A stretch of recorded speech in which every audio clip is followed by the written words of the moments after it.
Shalom saudaraku, berjumpa lagi bersama dengan saya, Gembala Jemaat Gereja Isa Al-Masih Lawang, Like Generation, dalam program Sapa Jemaat di Rumah. Tetap semangat, tetap berpengharapan, dan harus selalu yakin menjadi pemenang-pemenang di dalam Tuhan kita, Yesus Kristus. Firman Tuhan kali ini terambil dari Matius pasal 2 ayat 1 dan 2. Matius pasal 2 ayat 1 dan 2 berkata, sesudah Yesus dilahirkan di Betlehem di tanah Yudea pada zaman Raja Herodes, datanglah orang-orang Majus dari timur ke Yerusalem dan bertanya-tanya, di manakah dia, raja orang Yahudi yang baru dilahirkan itu? Kami telah melihat bintangnya di timur dan kami datang untuk menyembah dia. Saudaraku, ketika Tuhan Yesus lahir ke tengah-tengah dunia ini, adakah orang yang tahu bahwa seorang raja Yahudi telah lahir ke tengah dunia? Umumnya orang akan menjawab ada, yaitu orang-orang Majus. Yang menjadi pertanyaan adalah, mengapa orang-orang Majus itu tahu bahwa seorang raja Yahudi telah dilahirkan ke tengah dunia?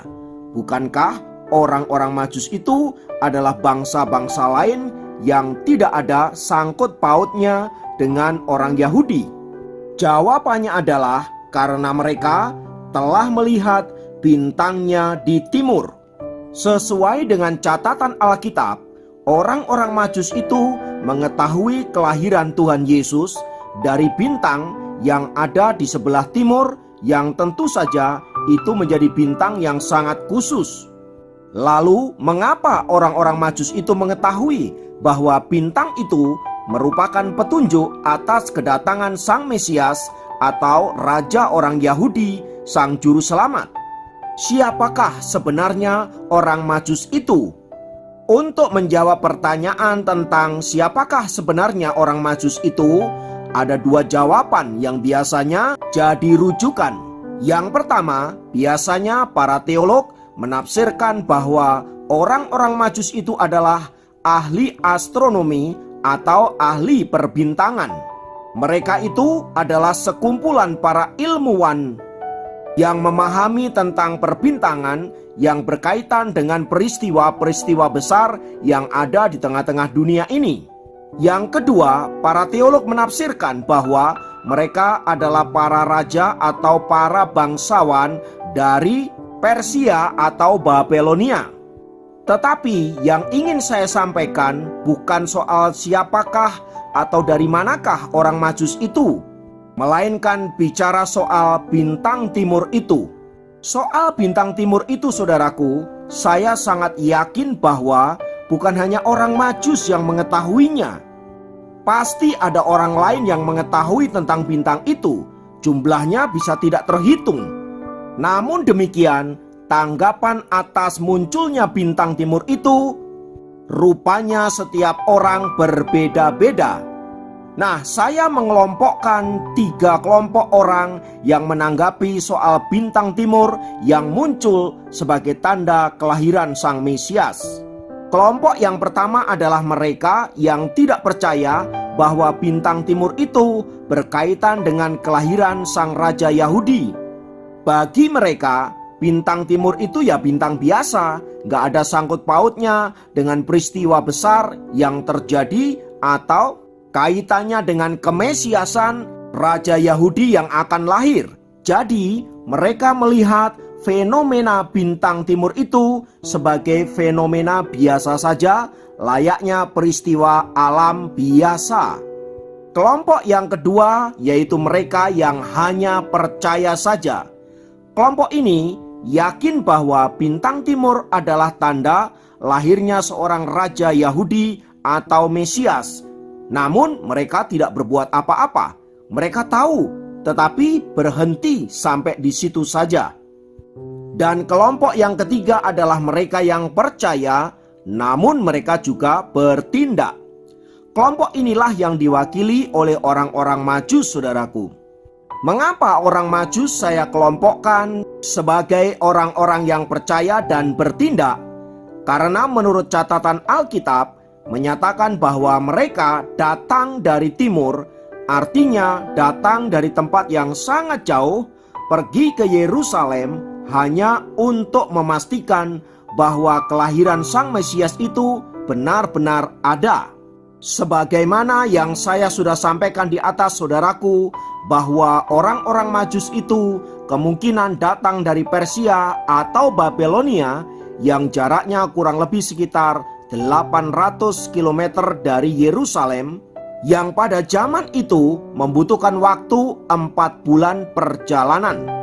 Namun demikian, luar biasanya orang-orang Majus itu rela menempuh perjalanan yang begitu jauh, bahkan sangat mungkin menghadapi bahaya di tengah jalan, hanya untuk menemui raja orang Yahudi yang baru dilahirkan itu. Terlebih lagi saat mereka menemukan bayi Yesus, mereka mempersembahkan emas, kemenyan, dan mur. Semua ini membuktikan bahwa orang-orang Majus itu bukan hanya percaya atas kelahiran Sang Mesias yang ditandai lewat bintang di timur, tetapi juga bertindak untuk apa? Untuk bertemu Sang Mesias itu. Hal ini untuk menunjukkan bahwa orang-orang Majus itu bukan hanya percaya bahwa Mesias dilahirkan, tetapi dia juga beriman. Oleh sebab itu dia datang menemui Sang Mesias, sujud menyembah, dan kemudian memberikan persembahan terbaik mereka. Nah, dari ketiga kelompok orang dalam bersikap menyambut kedatangan Sang Mesias, saudara dan saya masuk di kelompok yang mana? Saudaraku, hari-hari ini kita tidak sedang menantikan kelahiran Sang Mesias di tengah dunia, sebab ia telah ada dan bahkan menyatakan dirinya sebagai raja di atas segala raja.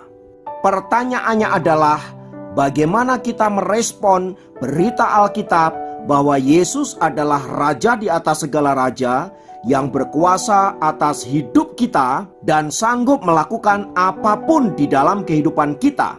Berkaitan dengan itu, saudaraku, mari kita belajar seperti orang Majus itu. Mari kita tidak hanya sekedar percaya bahwa Yesus adalah raja di atas segala raja yang berkuasa, tetapi kita juga percaya dan beriman sepenuhnya kepada Dia. Tidak berhenti sampai di situ, saudaraku. Kita harus datang sujud menyembah Dia. Kita datang bersyukur atas karya-karyanya dan hidup mentaati firman-firman-Nya. Dan biarlah kita menjadi anak-anak Tuhan yang senantiasa dengar-dengaran akan Dia, supaya dengan demikian hidup kita berkenan kepadanya dan senantiasa memuliakan Dia. Kiranya firman Tuhan ini memberkati kita semua. Mari kita berdoa. Tuhan, kami naikkan syukur untuk karya-Mu. Kami percaya bahwa Engkau adalah Mesias Sang Juru Selamat.